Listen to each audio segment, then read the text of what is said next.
Good morning. It is the 19th of July, 2023, a Wednesday morning, and on the table this morning we're looking at Napoleon, the Waterloo campaign.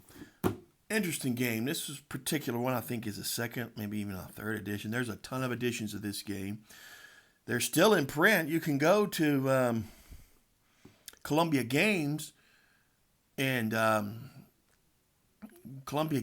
get a newer edition. It's about $80 for the newer edition, but there are more blocks in there, and it does a few more things, and it does a few less things that this game here does. This game was designed, I believe, by, at least in part, by Tom Douglas, who is the king of block games, and it is a block game. This was my first block game. And it's still, to me, it's one of the best. I'm not a huge blockhead to where I just play every block game I can find. I do. There's several I like. I thought I liked Crusader Rex from Columbia Games. Oh, that's a good game. I enjoyed that. I have it somewhere. But there are a few block games when they work. Not everything I don't believe is a block game. Nor it should be. Although this works very well as a block game, and let's look at it. Let's turn it around. It is noon, June 15th, 1815, and the battle which will shape the destiny of Europe is about to begin. Despite the ominous presence of two opposing armies, the surrounding hillsides are strangely silent. Only the sporadic clatter of hurriedly summoned battery dashing off to the fight to the right wing interrupts the panoramic spectacle presented row upon row of soldiers whose brightly colored blue belies, can't read this morning, blue belies their grim intensity. All right, so let's open it up and let's look at it. Napoleon, the Waterloo campaign. Excellent game. I haven't played this in 5 or 6 years, but this kicks around several countries with me. I've always kept it in one of my core games. This will always be one of my core games. I think it's one of the easier games to teach the block system too. I think it's one of the funner games to play as a block game. Look at this, Avalon Hill. New games from Avalon Hill. Let's tell you how this is. Gettysburg 77 edition. Wow. Rail Baron. Wow, here's the catalog.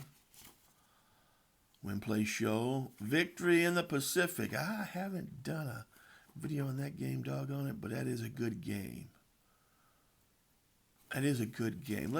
Don't forget about the older games, just because, don't be, all this new stuff is always better. That's not necessarily true. Some of these old games, them dogs can still hunt, you know what I'm saying?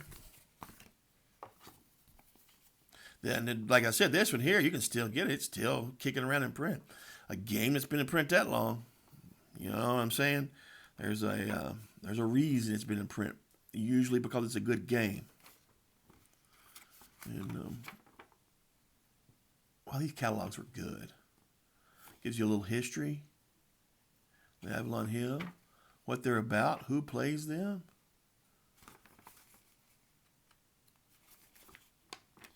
Absolutely sadical. How do you say that? Sadist play them. That's who plays them. All right. There's your retail line. I love looking at these things, man. There's Go. And they did publish. They published Go for a time, huh? Feudal. I like that game, Feudal. It's a variation of what was war chess, right? Look at this. Look at this here. Occult ritual kits. Yeah. Let's kind of crap like that just draws my eye. Just black magic. Of course we want to try that. That's one of those things. Just, you're a kid and you just want to be bad for the sake of being bad. Black magic. Let's try this. That would be so me. And there's Tactics 2, Africa Corps, Diplomacy. Hey, they did publish Diploma. Yeah. I guess the newer diplomacies are still by Hasbro, so in a way, they're still published by Avalon Hill in a weird way. I think they, gosh, this weekend I was talking to a war gamer, a Napoleonic guy. I've told you at the time of when I really started getting into wargaming, Napoleonics was a huge thing. There was a group of older guys who would play these Napoleonics, and it didn't matter. It could be a Napoleonic miniature game, or it could be one of those old SBI Napoleonics games, but they really didn't take you seriously unless you talked about and played Napoleonics. And but this weekend I ran into a guy who was older than me and still kicking around, and he's one of those Napoleonic players, and he was talking about diplomacy.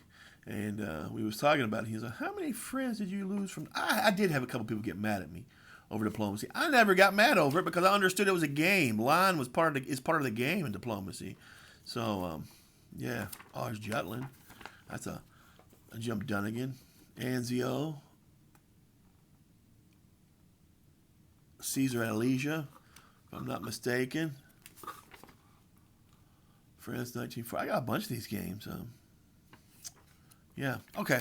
Enough looking at the catalogs. Let's break out the actual game proper. This is the tactical map. This is one thing that the new editions leave out. The game is strategic to tactical, and the tactical is not really hardcore tactical. We're basically dealing with left, right, and center, reserve. You got some French reinforcements there, and that you can. So you got your infantry, you got your artillery, and they all do. The cavalry especially does a bit of different things. They attack a little different. So there is a tactical element to the game, and it's got a better tactical feel to it when you're playing the older editions. But yeah, it's not it's all about movement more so than the tactics. That's just the element of the game that's kind of fun. Now, the newer editions do add some terrain blocks to them, and the blocks are obviously better. The blocks are way better than what we got with this one, right? So, gives you a little battle tactics, gives you historical commentary. I love things that give you the historical commentary. Love that. Gives you a couple of strategies, Allied strategy, French strategy. Right? And so, if you want to look at the sequence of play, if we want to call it that, these sequence of plays are a little different. The game is played in alternate turns. The French player has the first turn to open the game. A coin is used to keep track of the moves in the time scale printed on the south edge of the board. That's going to be like a turn tracker, right? They're trying to use a penny. You can use anything. After each player's move, the other player then makes any retreats he chooses or forced to make, and then all battles that remain are resolved. That's right. Yeah, you can be forced to retreat. You have to have memory serve. You have to have, obviously, Avalon Hill mounted maps. You see that, you almost for sure. On a war game, you're almost positive that's Avalon Hill. So here's the maps. The movement works, right? When you get initial setup, you got your French forces here. So you have them in a town, right? I believe this is correct. I don't know if 100% I'm right or not, but as far as I can remember, so you have them in a town for initial setup. If you're wanting to move them, this is a group. And if they're all in the same town together at the start of a move, then they can move as a group. And if you move them as a group, you can move to an adjacent town, right? And that's how the map works. You can obviously see it's not area movement per se, and it's surely not hex movement, right? But it moving along the roads, different towns, and it's all about movement and getting into position, getting in the right position to attack if the French, or the same with the British,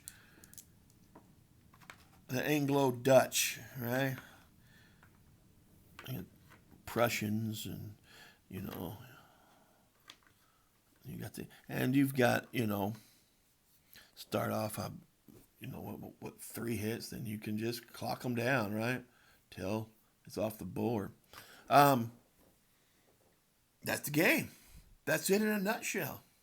Simple game, probably still one of the better games. They probably are better games to teach the block system, but I can't think of one right now. This is probably the one I would use to teach the block games. It's just a lot of fun, a lot of movement. I got these backwards. You're gonna, limited information. You know who they are, and but you don't know exactly what they are. So I love that game. I love this. Played it so much. The only reason I don't play it as much, I haven't played it in the last few years. There's your turn track, right? It gives you June 15th, 16th, 17th, 18th, right? Up to June 22nd. As I have been, I find a lot of people look at some of these old games, and like when I say a lot of people, a lot of younger people, and this isn't meant as a dig at them, but they see a lot of these old games. They see an old beat up box like this, and for some reason there's not a lot of flash, not a lot of pizzazz to this, and you've got just NATO symbols for on your blocks. The blocks don't look that good, and they're not that shined up and spiffy, and it doesn't excite them, and some of that's understandable with me. Some of it is not, because it's a good game's a good game. Chess is one of the most boring looking games they've ever been, but yet there's a lot of deep strategy, a lot of deep thinking to it, right? So that's not a dig at younger people. I love younger people. I try to get as many of them into wargaming as I can. That's just saying sometimes maybe you should give a game a shot that's not as it doesn't have all the pizzazz. That might not have cards with it. That might not have miniatures with it. Give games a shot. Maybe not the prettiest map. This map, you got to look at that all for the amount of time it takes to play. It's not a long game, this isn't. But you have to look at the amount of time you play, and people are like, the map's kind of boring. Yeah, I'll admit, it kind of is. But it's a good game. Now, if you get one of the newer editions, it'll be a better map, better pieces. It'll be, you'll have to sticker them.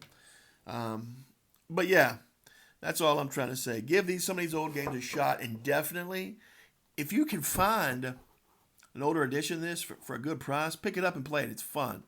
Like I said, the newer edition will cost you about $80 from Columbia Games website. I wouldn't have a problem playing that because there's a lot of play in the game, but I know a lot of people may. Great 2-player game. Listen, I've even been so hard up to play this before. I've soloed it, which is very difficult to do because, obviously hidden information and stuff. But it is what it is. And it's going to be, to me, it's still going to be one of the better block games that's ever came around. And I highly recommend it. It's not complicated. But it's not so simplistic that other people couldn't have fun with it too. So there it is. Napoleon, the Waterloo campaign. Highly recommended, and surprised I hadn't did a video of it before, but it doesn't look like I have. All right, y'all. Have a great day. Talk to you soon. Bye-bye.